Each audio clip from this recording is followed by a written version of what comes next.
You transmigrated into a bed, warming maid, having witnessed too many win her back at any cost dramas, and wanted the young lord to have eyes only for you. You climbed into the young lord's bed and guided that young man. The inexperienced youth tasted passion for the first time, finding it utterly novel. You mistook his clinging to you as love. Today he loved you. Tomorrow he loved you. For a full 3 days. On the 4th day, before you could even pretend to urge restraint, another maid climbed into his bed. Since all were bed, warming maids, if you could climb, naturally others could too. Between the inner and outer chambers, separated by a thin wall and curtains, the playful laughter of the young man and maid turned into soft murmurs and light panting, then into some blush-inducing, wanton words. You heard every sound, unable to stop it, unable to leave. This wasn't your era. The young lord was the master,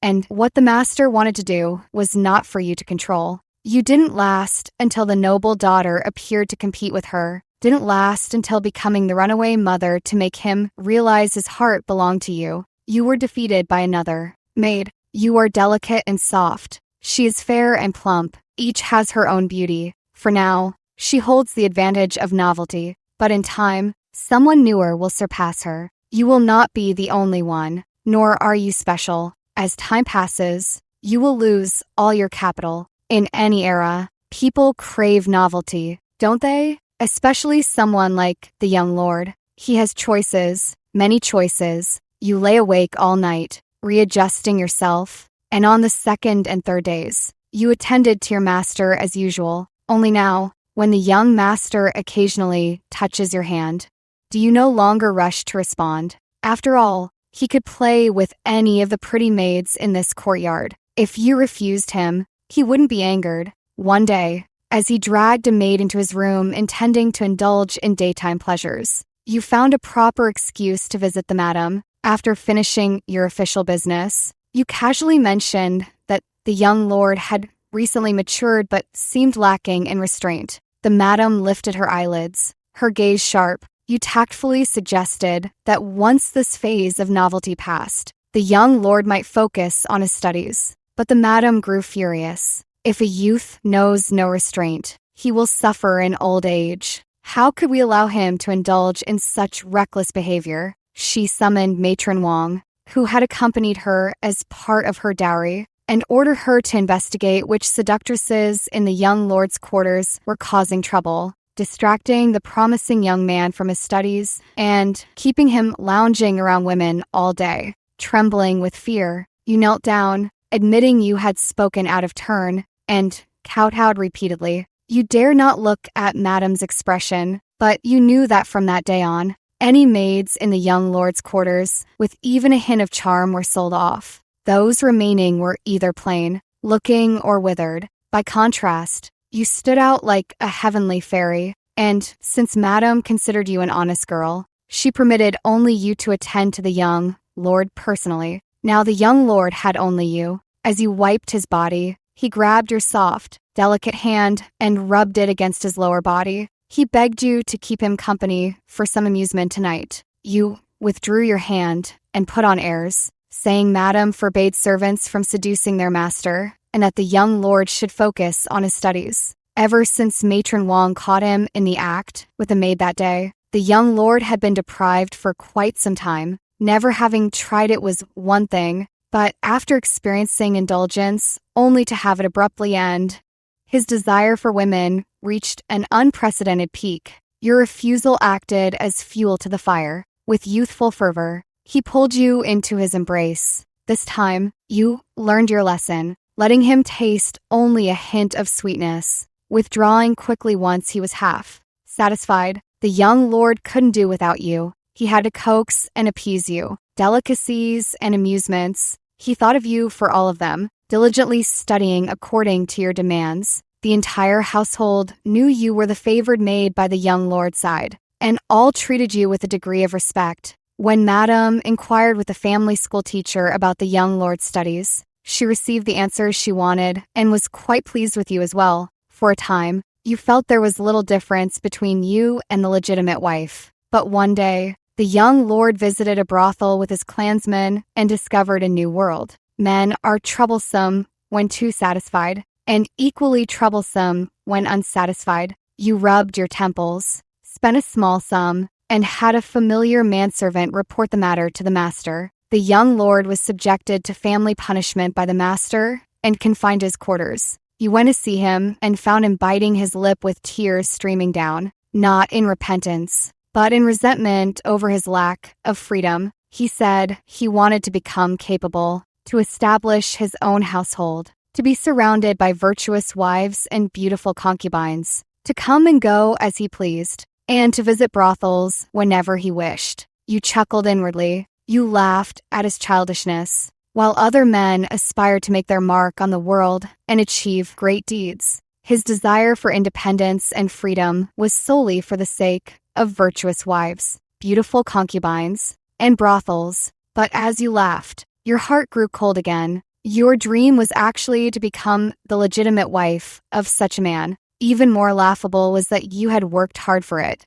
yet it remained beyond reach. The young lord was wounded and troubled at heart. He saw you as a confidant and poured out his feelings incessantly, though you grew more disdainful with each word. You maintained a facade of gentleness and consideration. For the next half year, peace prevailed. Surprisingly, you and he began to feel like an old married couple. He became diligent and studious, and regardless of his motives, he improved rapidly. You attended to him meticulously at every meal, anticipating his needs. A slight purse of his lips meant more tea. A turn of his body called for a back rub. The madam has grown increasingly pleased with you, raising your monthly allowance and hinting that once the young lord marries, she will elevate you to concubine status. You express gratitude, while secretly saving diligently 3 taels monthly, plus scraps from the young lord's hands, amassing 50 taels in a year.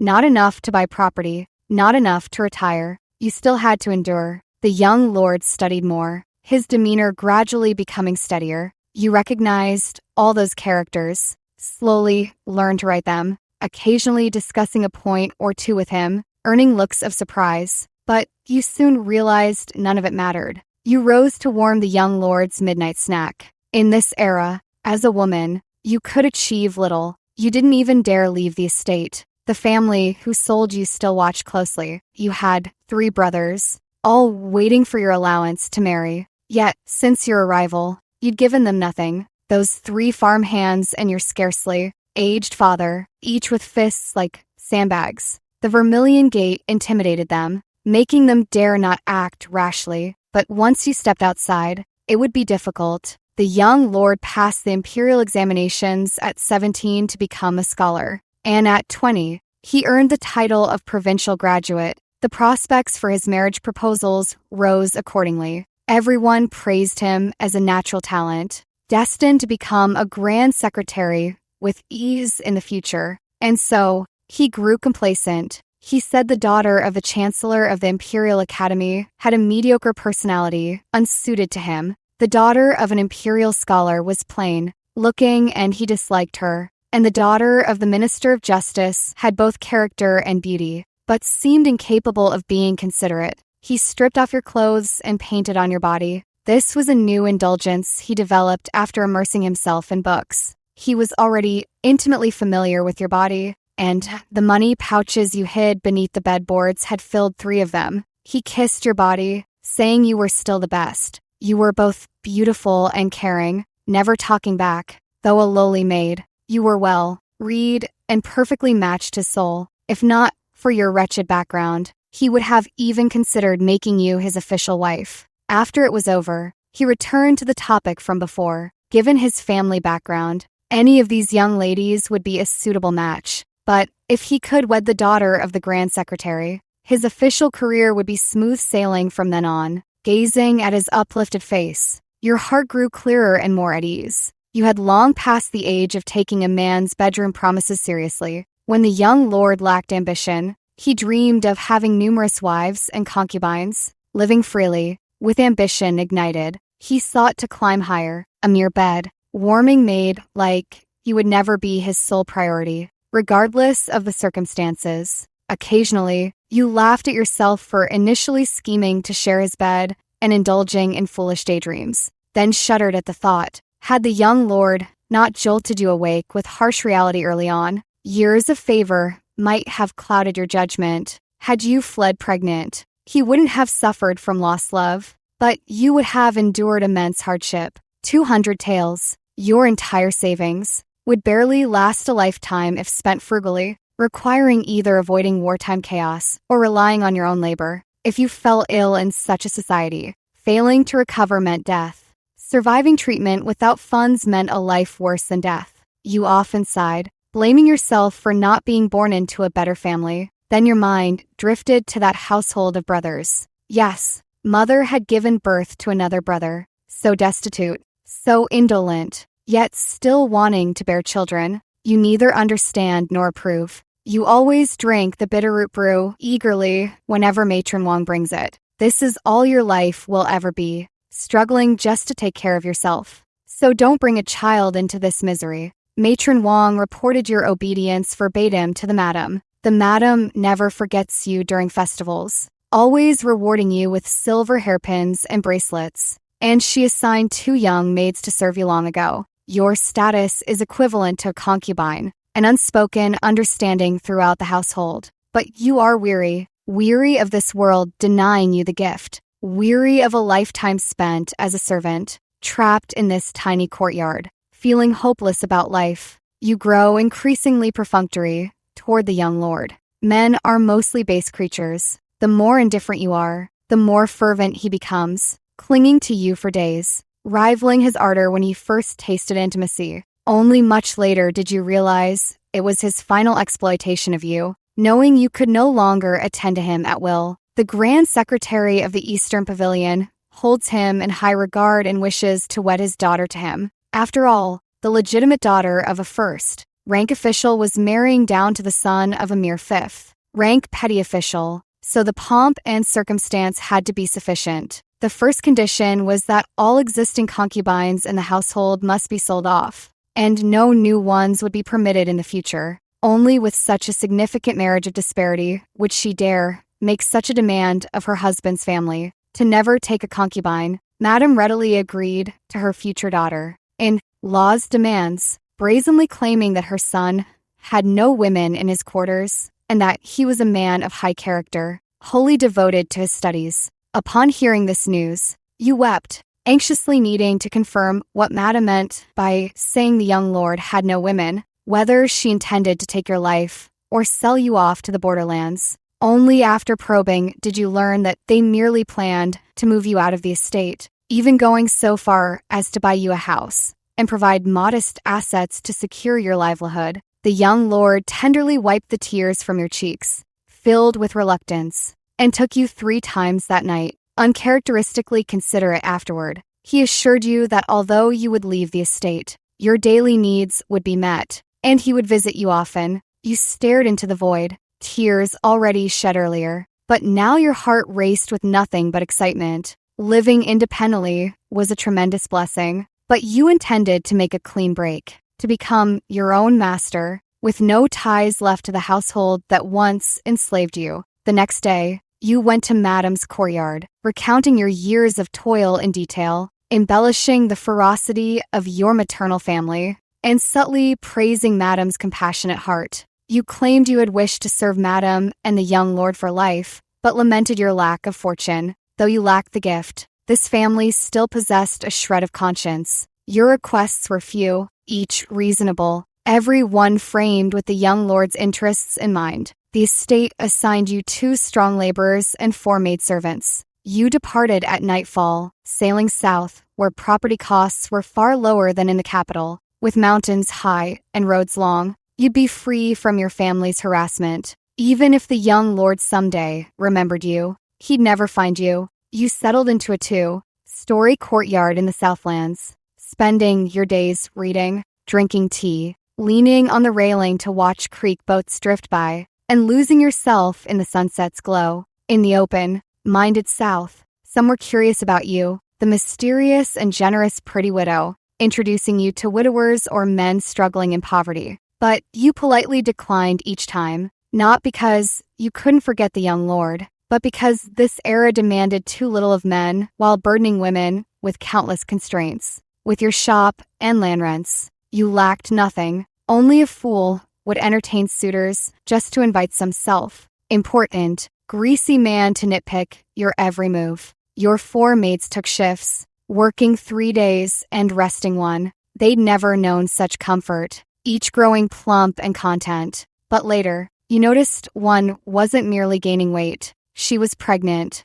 When her affair with a manservant came to light, she knelt in terror. Yet you only smiled and asked if she wished to marry or carry on as things were. The young maid, eyes pleading, glanced at her lover, but the manservant kept his head bowed in silence. She could only kowtow, begging you to release their indenture contracts so they could wed. You nodded in approval. Living alone, you truly didn't need so many people for the courtyard, but with 20 taels in monthly rent income alone, you could easily afford a maid costing 500 coins and a manservant costing 1 string of cash. You glanced at the manservant, who hadn't uttered a word the entire time, feeling doubtful about their prospects. Another maid tried to persuade them, voicing your own thoughts. Working here only required mending, washing, drying, dusting, and cooking, with 3 days on and 1 day off, including room and board for 500 coins monthly, leaving men toiling for survival, bearing children, truly not worthwhile.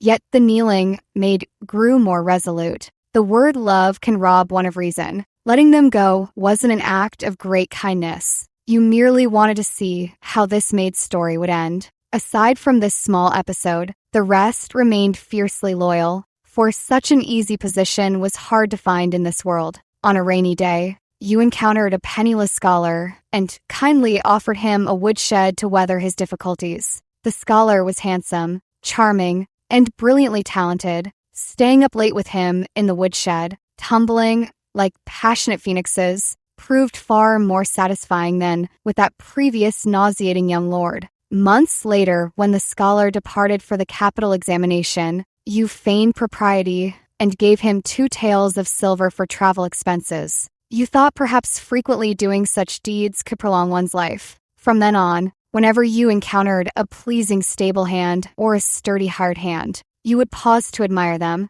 You finally understood the young lord's desperate yearning 5 years prior for charming wives, beautiful concubines, and brothel freedom, because within certain limits, you had become another version of him, bound by your era, constrained by gender, lacking family backing. You dared not openly possess these pleasures, just as he had been stifled by parental discipline, forced to study, with privileged resources at your command and abundant choices to enslave others for your favor. You never considered devoting heartfelt loyalty to any single person. The notion of a bed, warming, made becoming a legitimate wife for one love for a lifetime, turned into utter absurdity once you gained the perspective to empathize. Just past 20, in robust health, free of vices, with monthly savings, you soon accumulated enough to purchase another shop. You thought life would continue in such simple happiness, but calamity struck the south. Rumors spread that dozens of sea raiders had landed at Ningbo Prefecture,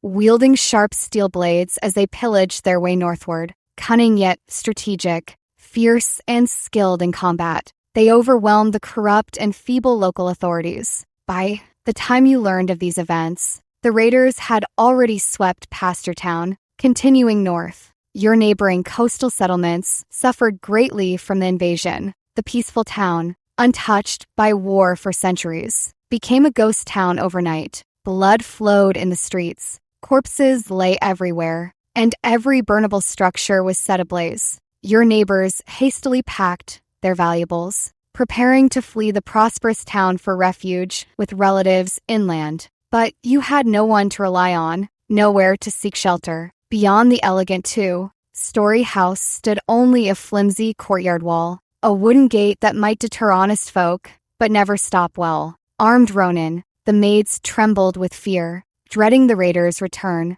The household's only man, the manservant, suggested returning to the main family estate. That family had served as officials for generations, their mansion repeatedly renovated with gates within gates, vermilion doors heavy and courtyard walls towering, guarded by numerous sentinels throughout the estate. More importantly, being right under the emperor's nose. These sea raiders would never be allowed to run rampant. But you had clearly escaped your maid's destiny through your own efforts and rare luck. Why return now? In what capacity would you go back? Urged by the 3 maids and the manservant, you tried to calmly weigh the pros and cons and seek a way out. By night, with only a small lamp, you worried over the properties that couldn't be quickly converted to cash. Drowsily, you sensed bloodshed and screams filling the city. The servants had already barred the gates, but the villains scaled walls and leaped into the courtyard, grinning fiercely as they hacked through the carved wooden door. Your manservant was the first to die. Your maids hid in their rooms but were caught, violated by several men in turn until their cries faded to silence, then stabbed through to ensure they were truly dead. Their young faces were streaked with dried blood and tears, falling one by one into your terror. Blurred vision, dawn was slow to arrive, and your hiding place was ultimately discovered by this gang. A sinister, dark-faced man appeared before you, laughing wildly as he swiftly reached out and grabbed your ankle, dragging you out. No matter how you struggled, you couldn't overcome the disparity in strength, let alone the fact that they outnumbered you. Despairing, regretting, and screaming, you finally awoke. The dim lamp still glowed on the table, and a maid on night duty, hearing the noise, set aside her needlework to ask if her mistress had had a nightmare. The night watchman's clapper had just sounded the 3rd watch. Reassured it was only a dream, you felt slightly calmer, though his booming voice warned of recent bandit activity, urging everyone to bolt doors, shutter windows, and douse lights. Wiping your face, you summoned the remaining members of the household. They were all sleepless, gazing at you with eager eyes, thinking you had decided to return, but instead, you took out most of the land deeds, property titles, and their individual indenture contracts, distributing them among them. You recounted the dream you just had, so vivid and realistic that you strongly suspected it was the gift. If we stay, this will be our fate. In the dream, they risked their lives to protect and cover for you, though they were slaves and servants wherever they went. They could have snatched their indenture contracts and fled, yet they did not. Clutching the thin papers, they stared in astonishment as you declared you wished to become family with them. You had become your own master, enjoying a life of comfort, and you wanted them to understand why you had no desire to return. More importantly, you had no supportive family in this world. You needed to build a clan of your own to rely on. You were gambling, betting on human nature, betting that these 3 maids and 1 manservant, once given wealth and profit, would remain as they were before. That night was long and exhilarating. Several people born into servitude, who had never known family warmth, placed their trust in one another and opened a jar of murky rice wine under the moonlight to become sworn siblings. You were the eldest sister, followed by the 2nd sister, 3rd brother, 4th sister, and 5th sister. Next, you would lead your younger siblings inland while fleeing, seeking opportunities for them along the way.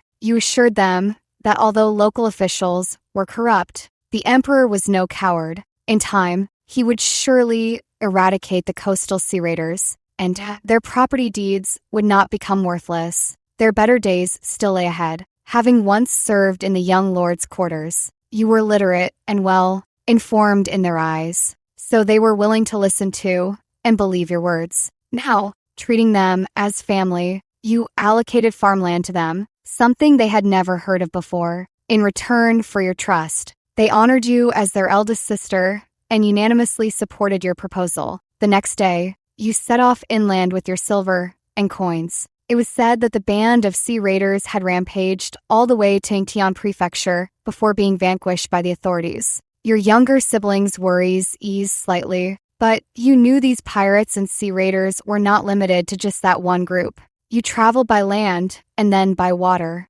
Arriving in Wuchang, you used half of your silver savings to buy a modest courtyard house, its walls lacking intricate openwork carvings but sturdy and durable. In case of emergencies, reinforcing and raising the walls could be done by a few people working hard for just a day. The 3-bay layout was sufficient for you and your siblings to live in, whether for bringing in a son-in-law or marrying off a daughter. After settling in, the first thing you did was take third brother to a draft bank to secure an apprenticeship position. During the journey, you had pressed your younger siblings' heads down, teaching them to read. They had never been exposed to writing before, but fortunately, their minds were quick. Though they still struggled to write, they could already recognize most characters through guesswork. Most boys from poor families ended up carrying crates or hauling sacks at the docks, where meals were provided and wages paid daily. An apprenticeship offered only meals,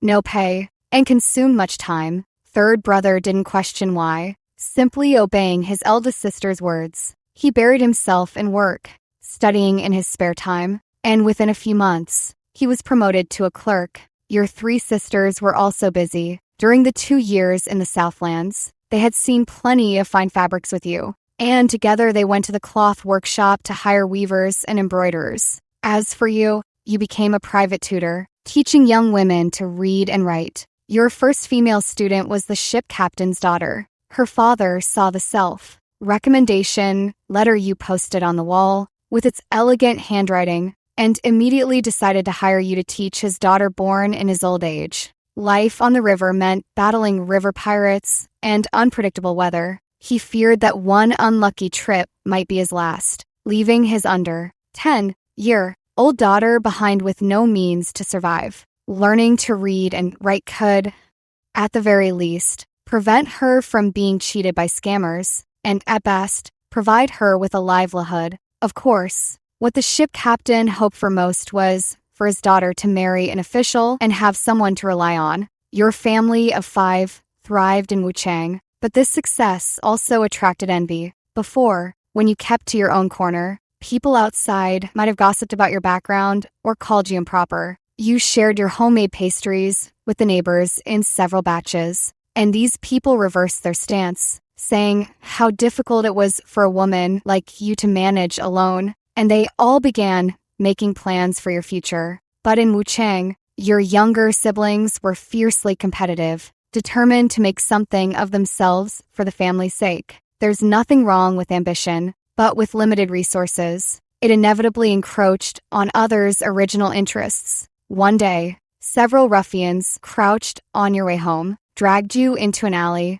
and snarled that your brother had offended the wrong people. Even though you had lived 2 lifetimes and weathered many storms, your voice still trembled when faced with such a situation. You shut your eyes tightly, struggling and shouting that you would accept being robbed of money or virtue, begging the heroes to spare your life. But after a few dull thuds, everything around you fell silent. You opened your eyes to see a man reaching out to you, startling you into hitting him several times. "Teacher, the scoundrels have been driven off by me. There's no need to be afraid. I was just passing by. If you're unharmed, I'll take my leave." The man spoke softly, as if afraid of frightening you again, and after saying this, he walked away. You recognized him as the ship captain's youngest son, a child born and raised aboard ships, tempered by wind and waves. He had developed broad shoulders and a sturdy back. Though barely 10 years old, standing at the alley's entrance, he almost blocked all the light. His imposing presence made you panic instantly. Realizing he had saved you,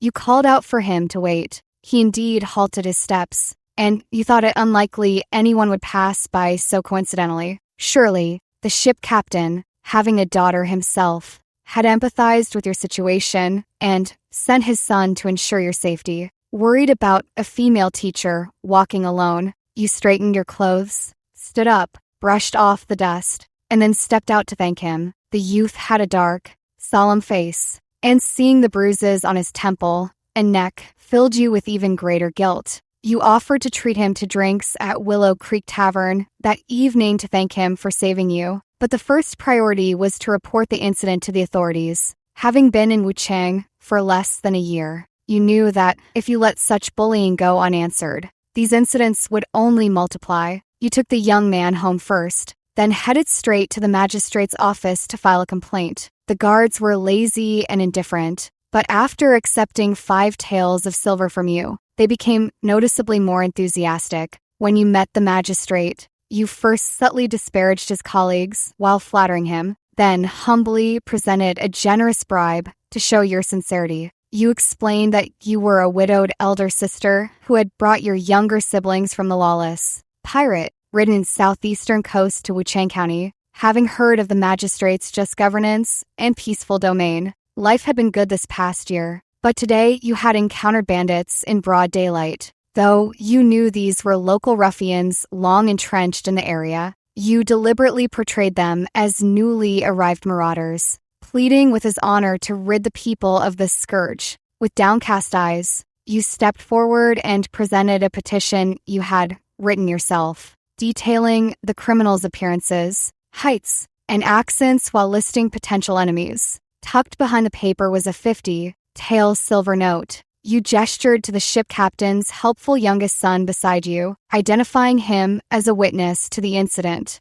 The magistrate stroked his beard, looking at the thin paper in his hand with a satisfied smile, saying he would give you an answer in 3 days. Your younger siblings, hearing that their elder sister had encountered trouble, hurried over as fast as they could. At the entrance of the magistrate's office, you smiled and told them everything was settled, then took them and the young boat captain to Willow Creek Tavern. The young boat captain, named Liu Liang, pursed his lips along the way, and you caught him stealing glances at you several times. Feeling embarrassed under his gaze, you scratched your head and asked, "Have you never seen a woman as worldly, smooth, and cunning as me?" He chuckled softly and shook his head. Over good wine and food at the table, you thanked him again, and also expressed gratitude to his father for thinking to have him accompany you all the way. Otherwise, whether you'd be alive today was uncertain, and you'd surely have suffered physical harm. After drinking, he became less reserved and said with a laugh, "It wasn't my father who sent me." A light shone in his dark pupils as he spoke very bluntly. "I wanted to escort the teacher myself." Your younger siblings, holding their rice bowls, all turned their gazes toward you, teasing and curious. You glossed over it with vague answers, yet your heartbeat never truly settled. Third brother caught the eye of the draft bank owner, who intended to marry his daughter to him, and the accountant position also fell to him. The original accountant was transferred to the owner's draft bank in Shaanxi. With his entire family's livelihood depending on him, he now faced either moving to Shaanxi or losing his job. All because of third brother. Furious, he hired a few local ruffians, unable to target the boss's future son-in-law or the three sisters who always stuck together. They eventually went after you when you were alone. You had known third brother would be promoted to accountant, but never imagined a mere vacancy could spark such trouble. 3 days later, the magistrate closed the case, labeling the draft bank's accountant as an accomplice and the ruffians as bandits newly arrived in the city. You wisely followed up with a thank you letter, slipping in a 50-tael silver note. Then, you had your sisters spread ambiguous rumors about yourself among the textile mill workers, vague and suggestive, making them all the more believable. The rest depended on how these female workers would perform on their own. Later, rumors spread in the local community that, as a widow, you dared to travel 1,000 miles to Wuchang with your siblings to seek a living because you had official backing, specifically, that you were involved with the magistrate. Otherwise, how could your minor case, involving neither death nor loss of property, be resolved in just 3 days in Wuchang County, which had so many backlogged cases? The cloth workshop you and your sisters had long planned finally opened at this time. With these half-true rumors circulating and a few clever employees hired, no one dared to cause trouble for your business. As newcomers without any foundation, you had no choice but to use money to pave the way. But this was not a sustainable strategy in the long run. You either needed to genuinely secure powerful backing or borrow influence from others. You chose the latter. Reputation meant nothing to you. What you wanted was tangible benefits and a deterrent against malicious forces. The 100 taels you gave to the county magistrate were the most worthwhile money you spent in Wuchang. Using your petition and letter of gratitude, along with the case files, he reported to the imperial court and earned praise from his superiors. If it were discovered at this critical moment that he had accepted silver, his reputation for integrity would be ruined. Therefore, he worked hard to maintain his image, preferring to be seen as sentimental and romantic rather than an unprincipled money grubber. Whenever someone asked, he would respond ambiguously, saying that an official should be virtuous and act as a parent to the people, and that he had merely done what a righteous magistrate ought to do out of pity for you. When people came to your door to inquire, you would chuckle and hand them yourself. Recommendation as a private tutor. This humble woman must support her family and has little time for idle chatter. You made it clear that if they wanted gossip, they should hire you as a teacher. Even if they had no daughters or sisters, you could offer lessons to their elderly mothers, teaching for half a day every 3 days. Soon, your schedule was fully booked. Your monthly income grew substantial, and after each session, the host would arrange for someone to escort you home. After all, everyone understood the unspoken reason. Only the very first household never inquired about these private matters. Liu Liang was often away, either transporting grain to other regions or bringing salt back. But whenever he was in town, he would always walk you home. As the sun set, he walked half a step behind you, matching your pace while sharing amusing tales from his voyages. His affection for you was obvious to anyone with eyes, yet you pretended not to notice. It wasn't that you disliked him, but your life experience forbade you from acting recklessly. Every decision required careful weighing of gains and losses. You had recently spread a story throughout Wuchang about a tragic widow and the county magistrate, two souls bound by love, yet restrained by propriety. Those who hadn't known you before now regarded you with respect, while the envious dared not act against you, making your endeavors much smoother. Your work as a private tutor provided a steady income. The cloth workshop was just finding its footing, and third brother's marriage prospects were beginning to emerge. This was no time to stir up complications. The path ended ahead. Right at your doorstep, the young man stood before you, his gaze burning with an intensity that seared your senses. A ship needs a helmsman, anchor handler, lookout, and countless crew members. If you have time, I'll take you aboard to sea. The river anchovies are especially fresh this season, and they taste even better eaten on the boat. He was more robust than any stable hand or hired hand you'd ever seen, and more handsome than any man you'd ever laid eyes on.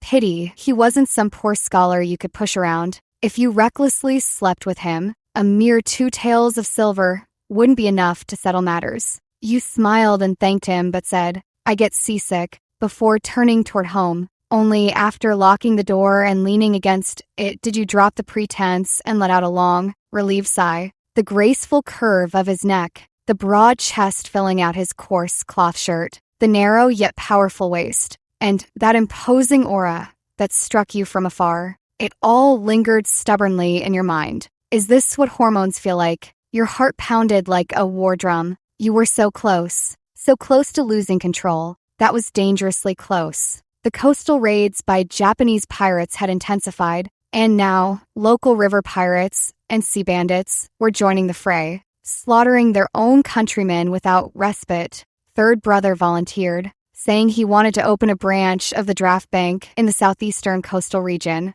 This aligned perfectly with the boss's own thoughts. The southeastern coast was chaotic, but had a solid foundation and remained prosperous. Such a place was in dire need of draft banks, but he was too old, and his son was too timid. The boss was overjoyed and promised third brother that if he succeeded, he would marry his daughter to him. This promise of marriage had been mentioned verbally 7 or 8 times already, but third brother had never even caught a glimpse of the girl. He had long stopped taking it seriously and instead asked the boss for another favor. That day, when you returned home, you saw someone practicing martial arts in the courtyard. Fourth sister and fifth sister were clapping and cheering. When they saw you, they quickly told you that this was the martial arts teacher third brother had found. The man stopped his movements and greeted you respectfully. You noticed your 2 sisters blushing, their hearts clearly fluttering, and teased them lightheartedly. Why did you only find one? Just this one? And third brother went through great trouble to secure him. Yes, Master Luo alone is more than enough. After your misfortune, you had considered hiring bodyguards, but without long-term interaction and understanding, you didn't dare choose someone recklessly. After all, hired thugs posed another kind of threat to a few weak women like you. Third brother began considering hiring an armed escort. Draft banks transferred funds between branches using documents to access reserves in different locations. But when the silver reserves between two places differed too greatly, armed escort teams were needed to transport actual silver. The Gene Guild, having been passed down for a century, selected only the best from the best, which was how these men came to be. Indeed, one of them was worth 10 ordinary men. In the past, third brother hadn't had the capital to make such requests, but this time,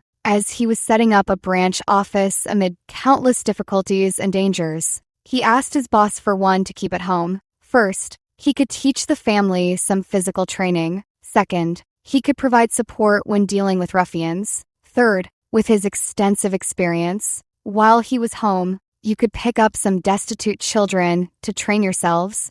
Thugs raised from childhood would be somewhat more loyal. As third brother finished packing his luggage, second sister happened to return with fine wine and good meat. For the farewell dinner, Master Luo tactfully excused himself, allowing your family to converse freely. If third brother's marriage could be settled, aligning with the Gene Guild would naturally provide your family with an additional pillar of support. If it didn't work out, the experiences third brother had gained would still ensure he wouldn't fare poorly in the future. Our sisters engaged in business with remarkable skill. Beyond selling cloth, they took custom tailoring orders, moved effortlessly among noble women, managed their staff with systematic discipline, and faced down troublemaking ruffians without flinching. After 3 rounds of drinks, you reflected emotionally. Back when you were servants, you never imagined reaching such a day. Through your hands, wits, and extraordinary luck, you've climbed step by step to this point, with bright prospects still ahead. This household had gradually established its footing. Months after third brother departed, the farmlands and shops from your former home were liquidated into silver, which flew back to Wuchang via the newly opened draft bank. Along with the silver came a letter. Third brother wrote of having built his own influence along the coast, his words brimming with ambition and satisfaction. He mentioned the court had dispatched troops to suppress bandits, but his mindset had shifted entirely. He now felt a few more years of chaos in the world wouldn't be such a bad thing. He was no longer the powerless manservant of old. Now, everyone in Gusa City knew him as the great manager of the draft bank. No silver couldn't fly through his hands, yet his methods of amassing wealth, issuing loans, and collecting debts were ruthless. In this world, men ultimately have an easier path to success. You hoped third brother could lift the whole family up, but didn't dare place too much expectation on him. He was like a kite set free, riding the winds to great heights, with no telling where he might land. Your real estate was liquidated, combined with earnings from the textile workshop, and soon already made clothing store open for business. You rented a 2-story shop facing the street, with weaving and dyeing workshops in the backyard. The ground floor sold affordable ready-to-wear garments, while the second floor offered high-end custom-made dresses with some men's clothing mixed in. As the business grew, customer demands expanded. Clients were no longer satisfied with local fabrics, frequently requesting shu brocade, yun brocade, song brocade, and zhuang brocade. Should you be content with modest wealth, or push for greater expansion? Second sister, ambitious by nature, chose the latter. One day, second sister invited you to a restaurant. Entering the private room, you saw Liu Yang massaging your temples. You asked her, "Could you really find no other ship captain?" Second sister gave a playful shrug, pushing you toward Liu Yang with a sly glint in her eyes. Nope.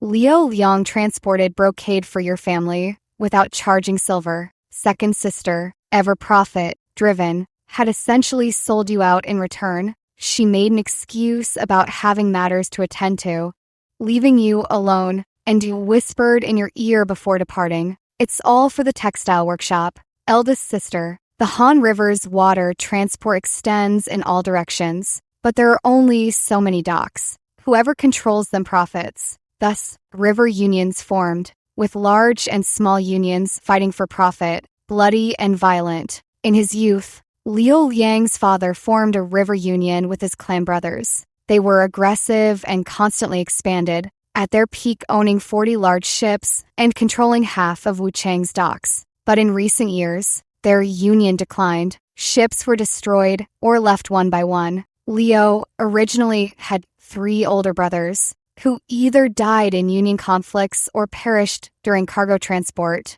leaving no remains. The ship captain suffered repeated blows, his spirit broken, becoming hesitant and overcautious. Liu was only 17 when he took on these responsibilities. You had already clearly analyzed the pros and cons earlier, yet you kept thinking of him. Sleepless at midnight, you hugged your pillow and slipped into second sister's bed, saying that Liu Liang was just a half-grown boy doing manual labor, living day to day, hardly a reliable support. Second sister answered you drowsily with a half-asleep murmur, and you changed tack again, saying that dumplings should be eaten piping hot, and men should be played with when they're strong and sturdy. This Liu Liang's physique really suits your taste. You're the older one, the sister, so it wouldn't hurt to invest a little yourself. Second sister closed her eyes, furrowed her brows, turned her back to you, and wrapped the quilt corner around her ears as she muttered,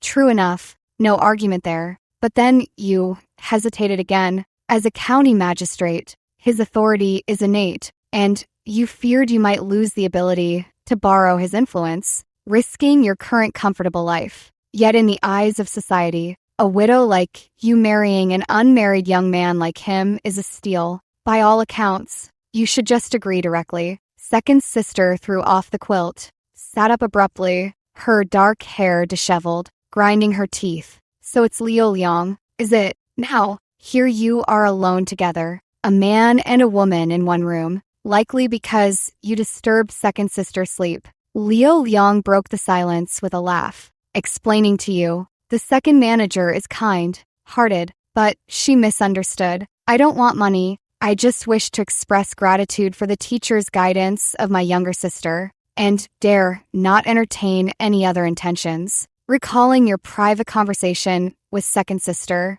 you spoke without thinking. No other intentions? That's rather disappointing. Realizing what you just said, you suddenly stiffened and looked up at him. Liu Liang initially looked at you with surprise, but then his smile warmed. You wanted to explain, but feared making it worse. So you simply took your leave. You heard him teasing behind you. "I'm just a rough man, teacher. Your words are too profound. Could you explain clearly?" Walking along the street with him following behind, you knew if he chased you, you couldn't outrun him. Fortunately, he wasn't that ruthless and gave you some space until you reached your doorstep, where he finally stopped you. He feared you'd go back inside and deny everything again. The fire he'd finally kindled couldn't be allowed to die out. "My family only has an old father and a young sister. Father is kind-hearted. Sister is well-behaved. You've met them both. Our river union isn't what it used to be, but I earn 500 taels yearly for household expenses.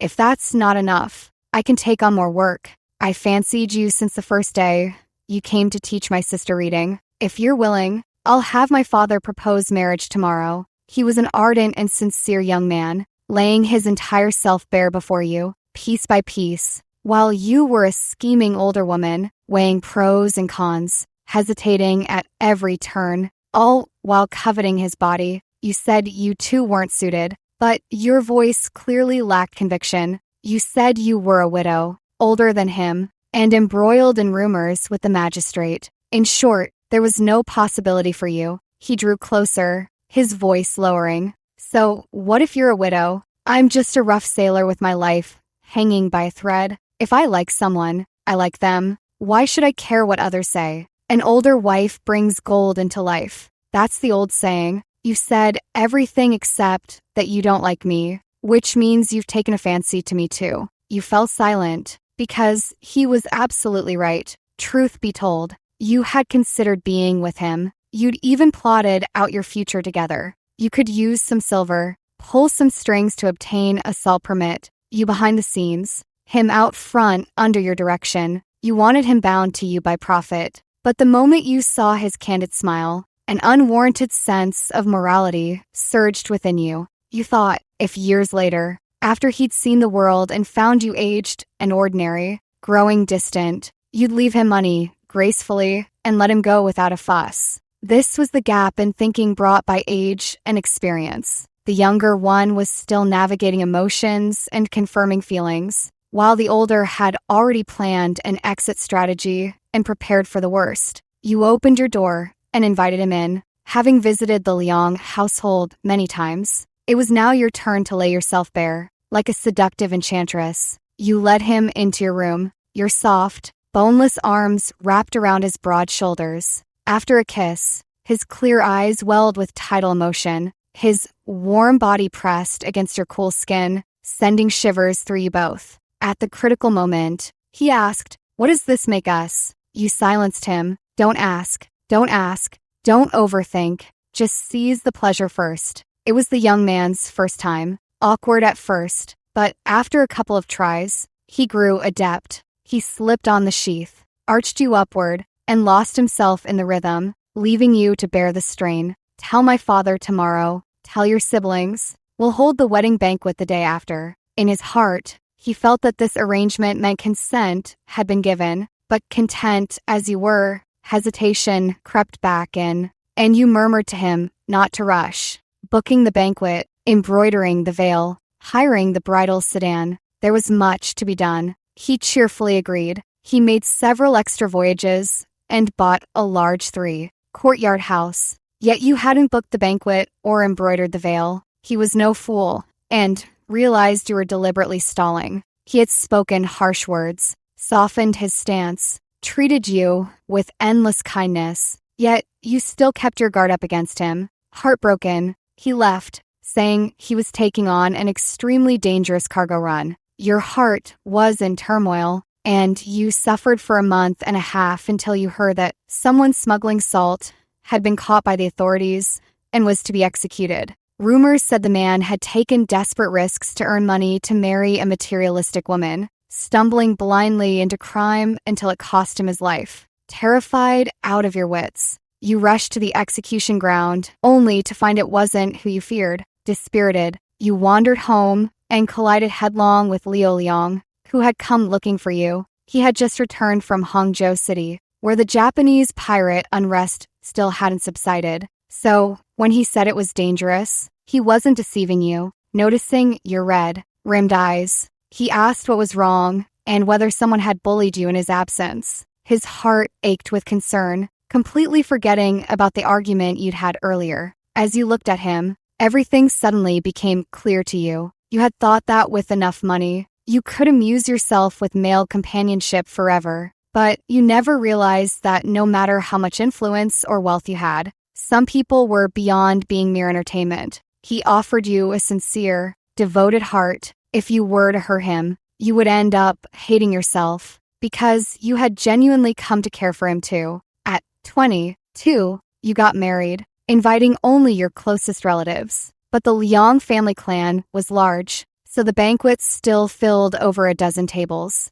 Second sister arranged helpers to tidy up Liu Liang's new home, decorating it with lanterns and colorful banners. Third brother couldn't make it back in time, but sent a yellow jade statue of the god of wealth, wishing his eldest sister perpetual prosperity. Fourth sister personally embroidered your bridal veil. As for fifth sister, she didn't contribute much. She just sampled every dish after second sister finalized the menu and declared them all delicious. The brothers at the dock were all tough men, drinking straight from the jug. After the ceremony, with food and drink aplenty, Liu Liang was dead drunk. You stepped out to relieve yourself and saw the sisters sitting together, cracking melon seeds. The two younger sisters asked second sister when she planned to find someone to marry. Second sister crossed her legs and raised an eyebrow. I'd have to be out of my mind, downright crazy, to tie myself down with a man like eldest sister did.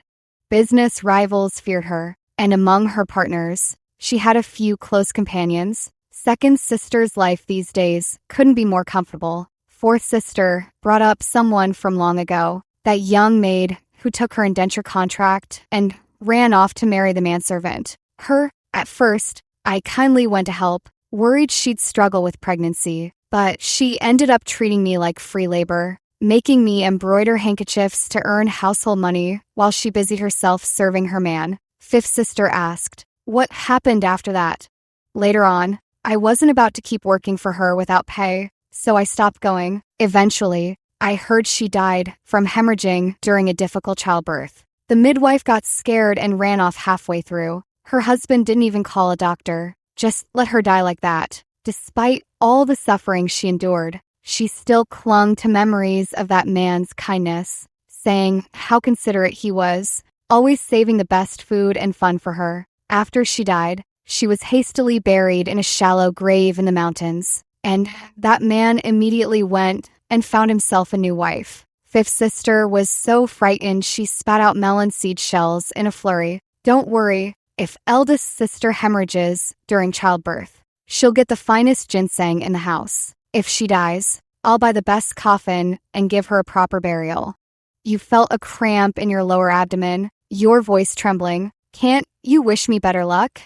You weren't ready to die yet, so every night you diligently prepared sheaths for your husband to use. Liu Liang found them troublesome, joking that sheep only had so many intestines, hardly enough for our family's usage. But he still respected your choice. This continued until you turned 24, when perhaps one of the sheep's intestines had a tiny hole. You ended up pregnant the following year. After arranging all necessary preparations, securing a midwife and a doctor on standby, and placing a century-old ginseng root under your tongue, you faced childbirth with the resolve of one marching to their death. Yet, with one push, the baby was born. Overwhelmed with joy, you wept as if reborn, feeling gratitude toward your original family for the first time. You suspected you had inherited the robust, childbearing physique of your original mother, but this also opened the floodgates to Liu Liang's happiness. You bore 2 children in 3 years, one pregnancy after another. However, in your 32nd year, Liu Liang died. When he was missing, neither seen, alive, nor dead, you could still laugh and chat casually, claiming that with wealth and influence, you could live perfectly well without a man. But when his body was retrieved downstream and delivered to your home, you collapsed on the spot. Yet, with a sister-in-law awaiting marriage and 3 young sons and 2 daughters to care for, you had to shoulder the family. After regaining consciousness, you arranged the funeral as if nothing had happened. Only in the solitude of night did you clutch the memorial tablet and weep. You finally became like those worthless men in Win Her Back at Any Cost stories. When your beloved died, you were consumed by regret, wondering why you had never treated him well before. Liu Liang died at the hands of river pirates, leaving you with no way to seek vengeance.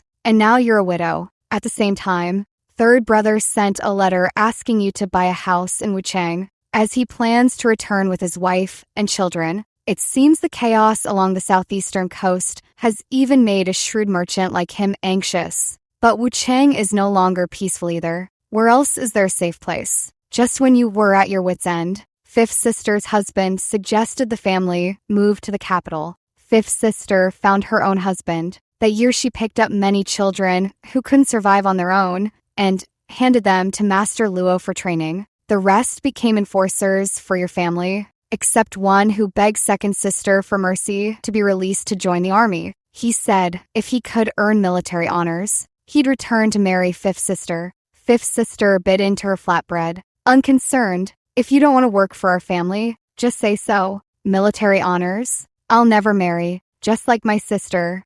The young man smiled sheepishly without arguing. Later, he rose steadily through the ranks, sending letters every month. And when he was promoted to commander, he came with great fanfare to propose. Second sister pushed fifth sister forward. You can't afford to offend a soldier. Marry him. Now fifth sister's husband has been promoted again to regional commander. When he suggested moving, you already had a good idea of the situation. After all the turmoil along the way, you second sister, fourth sister, fifth sister, and third brother were finally reunited in the capital. Coincidentally, the residence assigned to fifth sister's husband turned out to be the very household you once served. That family had produced a corrupt official. Before the young lord could achieve high office, their property was confiscated. The estate lay abandoned for 10 years, only to be revitalized in your hands. Times had changed indeed, you reflected, as you divided up the 5-courtyard compound and settled in happily as a family. Once settled, the sisters returned to their old trade, opening a cloth shop. Third brother, leveraging his brother-in-law's court connections, rallied his former subordinates to establish a private bank. With fifth sister's husband often away from home, her 2 children were raised together with your 5, looking out for one another. Under your guidance, your sister-in-law developed high aspirations, disdaining the men of the capital, and quietly entered the palace to become a court official. Years later, your eldest son, filled with youthful passion, secretly followed fifth uncle into military service. Fifth sister's eldest son, and your second born, joined the army within months of each other. Even your 2 daughters proved troublesome, becoming palace officials under their aunt's patronage. Terrified, you clung tightly to your youngest son, while fifth sister held her little girl close. This child, born when you were 32, had been spoiled beyond all discipline. You didn't mind. You'd rather he be a wastrel, an heir, do well, than become a soldier. In the Eastern District, with third uncle running loan shark operations, no one dared provoke the little tyrant Leo V. You let him roam free until an ambitious maid climbed into your son's bed, demanding to be his lawful wife, just as you had done years before. Summoning her for a talk, she saw the dark brown medicine pot on the table and lifted her chin defiantly. We're truly in love. I'll bear his child. You can't separate us. What nonsense are you thinking? This is my medicine, for balancing yin and yang. Drinking the brew under her astonished gaze, you dabbed your lips with a handkerchief and said leisurely, "Suppose you become his lawful wife. What then?" She pouted, stating as if it were obvious. "Of course, it's one love for a lifetime." You chuckled. "But what comes after being the principal wife? One love for a lifetime? Is that really all there is to your entire life?" She frowned. What else could there be? You let her be, allowing her to return to the courtyard. "Child, just endure it for now." Later, you heard that your son had slept with another maid. She cried and made a scene until your son slapped her unconscious, nearly causing her to lose the child. You summoned your beloved son and this maid. The maid, thinking you wanted a grandson and would support her rise, wept pitifully, begging Madame to uphold justice for her. You asked your son what he intended to do. The little tyrant, born and raised in feudalism, a natural beneficiary of the system, what could he possibly understand? He thought his mother was upset about him hitting others, fearing it would tarnish the family's reputation, hinder his aunt and 2 sisters' positions in the palace, or obstruct his uncle and 3 brothers' military careers. He bowed his head meekly before his mother, promising never to mistreat servants again. She was stunned. "Servants," you said with a smile. "A maid getting pregnant is no big deal. When the child is born, just feed it and raise it. Boys become hard hands. Girls become maids. No need to get angry. If you're worried she won't be able to serve you properly with a big belly, I'll send a few more maids your way tomorrow. A child born to a maid, who isn't even a concubine, will naturally remain a servant." The maid was thunderstruck, screamed, and ran out, tripping and falling, a pool of blood spreading beneath her. But fortunately, she was young and recovered well, then was transferred to your courtyard to continue serving as a maid. Watching her gradually grow calm, you thought perhaps one day you could tell her your story. You were once a bed, warming maid who, through your own efforts, gained some social status, weathered many storms, and became a woman who could stand on her own. By chance, in this long river of life, you met your true love and became his official wife. A bed, warming maid can certainly become an official wife. However, becoming an official wife should never be the goal of one's life. because becoming an official wife is merely the beginning of another chapter. In this life of endless tasks and insurmountable hurdles, tonight you dream of Liu Liang once more, with his buzz cut and shirt. He tucks a basketball under his firm, powerful arm. Hey girl, why do I keep dreaming of you? Who are you? Your nose stings with emotion. I'm your wife. I raised 5 children for you. You think perhaps he's waiting for you in the next life. When that time comes, you'll surely settle this account with him properly.